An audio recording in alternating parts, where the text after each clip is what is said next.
नमस्कार दोस्तों, स्वागत है आपका अपने YouTube channel math on earth पर। आज हम कक्षा 5 प्रश्नमाला 5.1 का अध्ययन कर रहे हैं।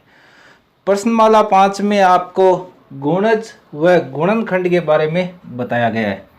गुणज और गुणनखंड।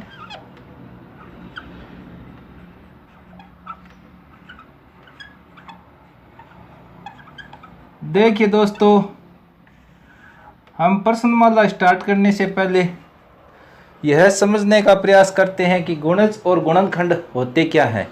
जब तक आप इनका कॉन्सेप्ट नहीं समझोगे, प्रश्न करने से कुछ नहीं होगा। आपके एक्सरसाइज में 5-7 क्वेश्चन दिए हुए होते हैं, आप वो कर लेते हो और समझते हो कि आपको आने लग गया। लेकिन क्या होता है कि जब आप अगली कक्षा में जाते हो और पुनः पूछ लेते हैं कि गुणज निकालिए, तो आप वापस अटक जाते हैं। तो इसलिए आज मैं आपको इस वीडियो में पूरा बताऊंगा कि गुणज क्या होता है, गुणनखंड क्या होते हैं। तो इस वीडियो को आप पूरा देखना, आपके भविष्य में कभी भी गुणज और गुणनखंड से संबंधित किसी भी प्रकार की समस्या नहीं आएगी। चलो अब वीडियो की करते हैं शुरुआत। देखिए, मैं सबसे पहले आपको इनको समझाना चाहता हूँ कि एक तो आपको ये दे रखा है गुणज। अब गुणज क्या होता है? गुणज किसी भी संख्या को 1, 2, 3, 4, 5, 6, 7, 8 मतलब ऐसे संख्याओं से गुणा करने पर जो भी प्राप्त होता है वह हमारा गुणज होता है। तो देखिए दोस्तों, किस प्रकार से, जैसे मान लो कि पहले मैं थोड़ी सी शॉर्ट में एक डेफिनेशन लिख देता हूँ, आप लिख लेना, याद भी कर लेना। किसी भी संख्या को, कोई भी संख्या हो, 1, 2, 3, 4, 5 ऐसे से गुणा करने पर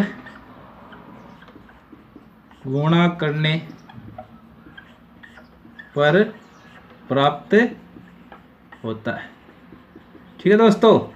अब देखिए, मैं आपको एग्जांपल बता रहा हूं। जैसे मान लो कि आपको दे दिया कि 9 का गुणज ज्ञात करो। ध्यान देना, इसमें बहुत ही खास बात है। 2 प्रकार के पूछा जाता है। 9 के गुणज ज्ञात करो। ठीक है, एक तो ये 9 के गुणज, और एक होता है 9 के प्रथम में मान लो 4 गुणज पूछ ले आपसे, तो दोनों में अंतर हो गया। ये तो कह रहे हैं 9 के गुणज ज्ञात करो, तो 9 के गुणज कोई से भी हो सकते हैं, और ये कह रहे हैं 9 के प्रथम 4 गुणज ज्ञात करो, यानी फर्स्ट 4 होने चाहिए। तो इसके लिए 9 के गुणज कह दिया, तो आप 9 को चाहिए मन मर्जी से है उससे गुणा कर दो। 9 को 3 से गुणा कर दो तो एक तो ये आ गया, 9 को 7 से कर दो तो एक ये आ गया, और 9 को 9 से कर दो तो ये आ गया। मतलब कोई सी भी संख्या से गुणा कर दो तो वो उसके गुणज हो जाते हैं। परंतु यदि आपको क्वेश्चन में कह दे कि प्रथम कह दिया, तो आपको ऐसे करना पड़ेगा। 9 को 1 से गुणा 9, 9 को 2 से गुणा 18, 9 को 3 से गुणा 27, 9 को 4 से गुणा 36। इस प्रकार से 5 पूछता तो 5 से और कर देते, यानी प्रथम की संख्या 1, 2, 3, 4, और सीधे गुणज पूछे तो आप मन मर्जी से कितने से गुणा कर दो, वो उसके गुणज ही होता है। कोई भी संख्या को किसी भी संख्या से गुणा करो तो उसका गुणज ही प्राप्त होता है। तो दोस्तों, ये था गुणज। अब हम करते हैं आपकी एक्सरसाइज में एक और है गुणनखंड। गुणनखंड किसे कहते हैं? बिल्कुल आप ध्यानपूर्वक देखते रहिए। अब है गुणनखंड।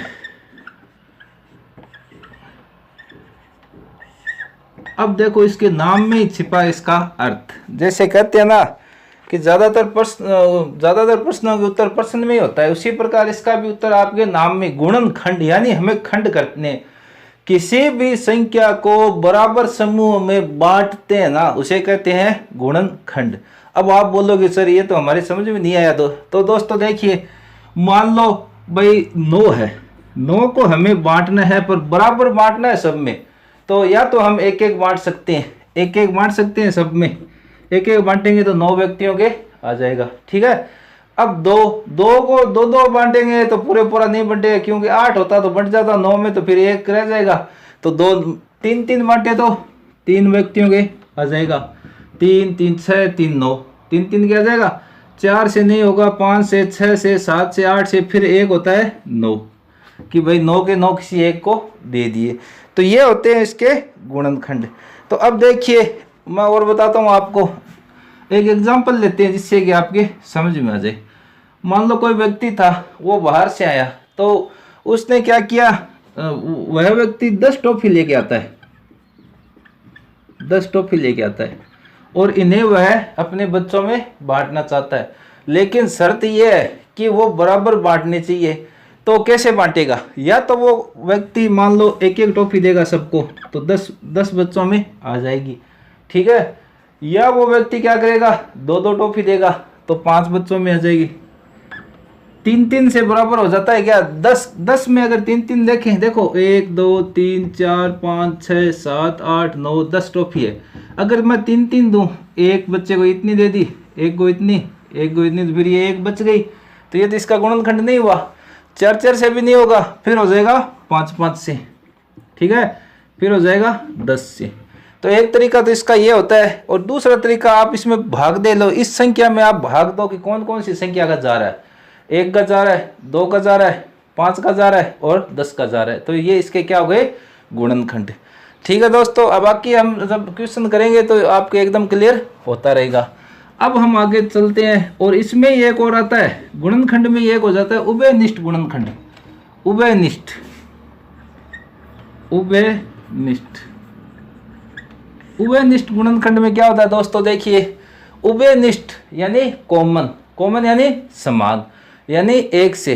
तो इसके लिए मैं अगर डेफिनेशन बताना चाहूँ तो इस प्रकार होगा कि किन्हीं 2 या 2 से अधिक संख्याओं का एक ही गुणनखंड हो तो उभयनिष्ठ गुणनखंड होता है। अब आप बोलोगे सर कैसे? तो मान लीजिए एक एग्जांपल लीजिए, जैसे मान लो कि 6 है, 6 के कौन कौन से होंगे गुणनखंड? तो आप कहोगे 1 सॉरी 1 2 3 और 6 के ये हो गए। अब देखिए दोस्तों, एक संख्या और ले लेता हूं मैं, 8 के क्या होंगे? 1 2 4 और 8, ठीक है। अब इनमें देखिए, इन दोनों में 1 आ रहा है और 2 आ रहा है, यानी 6 और 8 के उभयनिष्ठ गुणनखंड लिखोगे ना तो 1 और 2 हो जाएंगे, क्योंकि ये दोनों में आ रहे हैं। उभयनिष्ठ का मतलब होता है दोनों में आना, ठीक है। जिस प्रकार मान लो एक एग्जांपल और लेते हैं, आप वो पूछ ले 10 20 और 30 के उभयनिष्ठ गुणनखंड बताओ। तो दोस्तों आपको क्या करना है, सबसे पहले 10 के गुणनखंड याद कर लेने। तो वो तो आप अब सीख गए होंगे, प्रैक्टिस करना आ जाएगा इस प्रकार से। 1 3 5 6 10 15 और 30। अब देखिए तीनों में कौन कौन सी आ रही है संख्या? 1 आ रही है, 2 देखो इसमें नहीं आया, 3 इसमें इन दोनों में नहीं आया, फिर 4 5 आ रहा है, देखिए ध्यान से 5 आ रहा है, 10 आ रहा है। उभयनिष्ठ का मतलब सब में।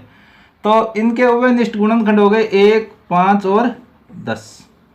तो आशा करता हूँ आपको गुणज गुणनखंड और उभयनिष्ठ गुणनखंड का कॉन्सेप्ट समझ में आ गया। अब हम बढ़ते हैं एक्सरसाइज 5.1 की तरफ, और उसके अनसॉल्व्ड क्वेश्चन है वो करते हैं। देखिए तो दोस्तों, मैंने आपका क्वेश्चन नंबर 1 अंकित कर रखा है। देखिए इसमें क्या होता है कि आपको क्या कह रखा है, दी गई संख्याओं के 4 गुणज लिखिए। अब आप गुणज समझ चुके हैं, तो अब आपकी क्या समस्या है? गुणज का मतलब गुणा, या आप मान लीजिए पहाड़ा।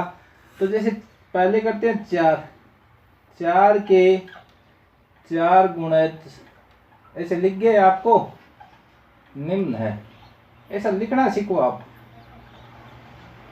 फिर 4 को सबसे पहले कितने से गुणा करेंगे? 1 से। बिल्कुल कर सकते हैं, लेकिन इसमें प्रथम 4 नहीं कहा, इसलिए हम 1 से नहीं करेंगे, 2 से करेंगे। 1 से करेंगे तो वो वापिस 4 ही आना है। तो जब हमें प्रथम का कह नहीं रखा तो हम क्यों 4 से करें? 12, फिर 4 से कर देते हैं 16, फिर 5 से कर देते हैं 20। तो ये पहले का उत्तर आ गया। 4 के प्रथम 4 गुणज, तो 4 को 2 से गुणा, 3 से गुणा, 4 से गुणा, 5 से गुणा, ये आपके उत्तर आ गए।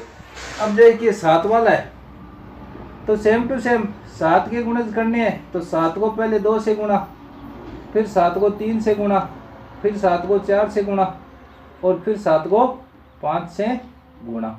तो ये 4 आ गए। इसी प्रकार 14 का है, तो आप क्या कीजिए दोस्तों, पहले 14 को 2 से गुणा, फिर 14 को 3 से गुणा, फिर 14 को 4 से गुणा, 14 को 56, सही है ना, 14 पंजो 70।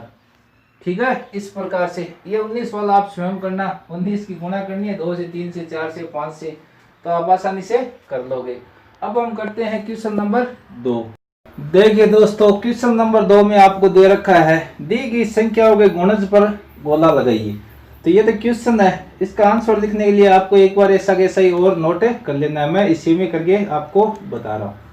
तो हल में क्या होगा, देखो 3 के गुणज कौन से, इसमें 5 है क्या, 3 को किसी भी संख्या से गुणा करने पर 5 आता है क्या, या 5 में 3 का भाग पूरा पूरा जाता है क्या। दो चीज देखो, या तो देखो कि 3 को किसी संख्या से गुणा करने पर 5 आता है क्या, या देखो कि 5 में 3 का भाग जाता है क्या।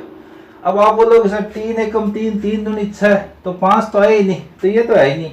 फिर 9 तो आता है, तो जो गुणज उस पर गोला लगाना है, 3, 3 एकम 3, 13 18, 18 आता है, 6 तिया 3 छके 18, तो ये हो गया। इसी प्रकार 5 देखो, 5 का पहाड़ा बोलो आप, 9 पंजो 45, 11 आता नहीं, 5 दूनी 10, 11 पंजो 55, 12 का बोलो, 12 एकम 12, 12 तिया 36, 12 चौको 48, और ये 2 आते नहीं है। इसी प्रकार 15 का, ये आपके लिए चलो एक मैं बता देता हूँ, आप और प्रैक्टिस कर देना। 25 और 35 आते नहीं है, 15 एकम 15 और 15 ती 45। तो इस प्रकार से ये आपका दूसरा क्वेश्चन बहुत ही आसान है। गुणज, गुणज का मतलब आप गुणा यानी पहाड़ा बोल के देख लो, और अगर कोई बड़ी संख्या आ गई तो उसमें भाग दे के देख लो, क्या समस्या है इसमें। अब हम करते हैं क्वेश्चन नंबर 3। दोस्तों अब देखिए क्वेश्चन नंबर 3, उन संख्याओं पर गोला लगाओ जो 3 व 4 दोनों की गुणज हो। ये वही उभयनिष्ठ गुणज वाली बात आ गई कि ऐसी संख्या छाड़नी है जिसमें 3 का भी भाग जाए और 4 का भी जाए। तो देखिए 6 है, 6 में आप कह दोगे 3 का गुणज तो है, 3 का है और 4 का नहीं है, 4 के पहाड़े में 6 कभी नहीं आता। फिर 12 आप देखिए 3 का भी है और 4 का भी है, 3 का है और 4 का भी क्या ये है, ये रफ में करके देख लेना आप। 5 15 है, 15 3 का तो है पर 4 का नहीं है। 18 देखो 3 का है 4 का नहीं है। 24 देखो 24 8 तिया 24 और 6 चौक 24, यानी दोनों में है। और ये 3 का है और 4 का नहीं, क्योंकि 30 में 3 का भाग जाता है, यानी 3 का गुणज तो 30 है लेकिन 4 का नहीं। 7 चौक 28 और 8 चौक 32। मतलब अगर हम इसको सही गलत में करें तो चलो मैं ऐसे कर दूं, तो 3 का तो है 4 का नहीं है, ठीक है, इसमें दोनों में है, और ये है ये नहीं है। अब देखिए जिसमें दोनों के राइट के चिन्ह है ना, वो संख्या है, आप देख लीजिए। एक तो हो गई 12 और एक हो गई 24, बाकी एक है तो दूसरी नहीं है, तो दोनों नहीं है, दोनों होनी जरूरी है, दोनों, यानी 12 और 24 दो ऐसी संख्याएं हैं जो 4 और 6 दोनों की गुणज है। तो एग्जाम में आए तो आपको क्या करना है, पहले आपको ये प्रश्न लिख लेना है, फिर हल लिख देना है, और फिर वो ऐसे बोलेगा कि जो है उस पर आप गोला लगाइए। तो इसमें आपके कोई समस्या नहीं, आप इस प्रकार से गोला लगा देना और आपका आंसर आ जाएगा। मेन बात होती है कॉन्सेप्ट समझना, एग्जाम की नहीं है कि किस प्रकार से हम छांटे। तो आशा करता हूँ आपके ये समझ में आ रहा है। अब बढ़ते हैं हम क्वेश्चन नंबर 4 की तरफ। दोस्तों इस क्वेश्चन में कहा है कि 10 और 30 के बीच में आने वाले 7 के गुणज लिखिए। तो सबसे पहले आपको ये ज्ञात होना चाहिए कि 7 के गुणज होते कौन कौन से, ठीक है। तो आप देखिए 7 के गुणज निम्न है,